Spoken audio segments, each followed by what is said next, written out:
আমাদের সামনে 2024 সাল যে 2025 এলো, তাতে আমরা সবাই বিভিন্ন রকম আনন্দ ফুর্তি সব কিছুই করছি।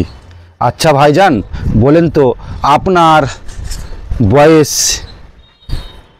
বাড়ে না কমে? আপনি একটু ঠিক করে বলে দেখেন, ভেবে দেখেন।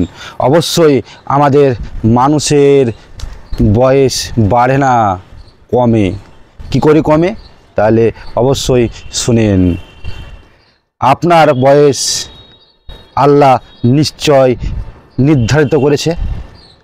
হয়তো দেখা যাবে আপনি হয়তো বাঁচবেন 50 বছর, কেউ হয় দেখা যাবে 60 বছর, কেউ দেখা যাবে 70 বছর, হয়তো খুব জোর টেনে টুনে কেউ হয়তো 80 বছর বাঁচবে, তাই না ভাইজান?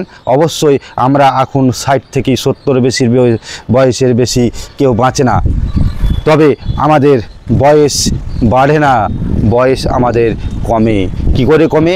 আপনি হয়তো 70 বছর বাঁচবেন, 70 বছর বাঁচবেন, আপনার বয়স হয়ে দেখা গেছে 10 বছর হলো, 10 বছর হলো, 70 থেকে 10 বাদ দেন, তাহলে কত থাকলো? 60 বছর, তাই না ভাইজান? অবশ্যই আমাদের বয়স বাড়ে না, বয়স কমে, আমাদের আয়ু কমে। কেন, কি করে আয়ু কমে? অবশ্যই আপনার যত দিন যত বছর যাবে তত আপনি কবরের দিকে আগাবেন, কবরের দিকে পা ফেলবেন। যেমন আপনি হয়তো 70 বছর বাঁচবেন কি 60 বছর বাঁচবেন, যেমন আপনার 20 বছর বয়স হয়ে গেলে আপনি থাকছেন আর 50 বছর।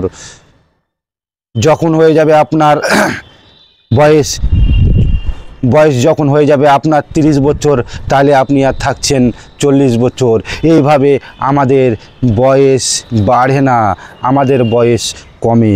কেন কমে?